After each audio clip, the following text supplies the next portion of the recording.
鲈鱼，你不要只会清蒸了，快来试一下这款鲜香嫩滑且带有一点点麻辣的鲜花椒蒸鱼。首先我们把鲈鱼宰杀后去头去骨，然后再切成厚厚的薄片。鱼骨砍件清洗干净备用。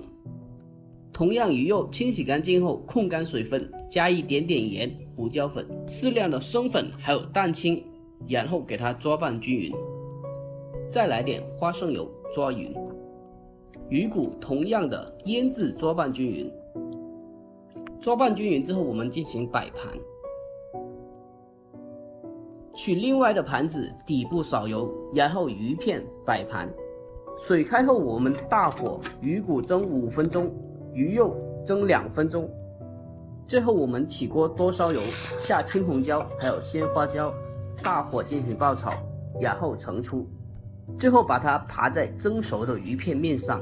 最后一步淋上一点特制的蒸鱼豉油，没有的话瓶装蒸鱼豉油也可以。就这样一道非常鲜香嫩滑且带有一点点麻辣的鲜花椒蒸鱼就制作完成了。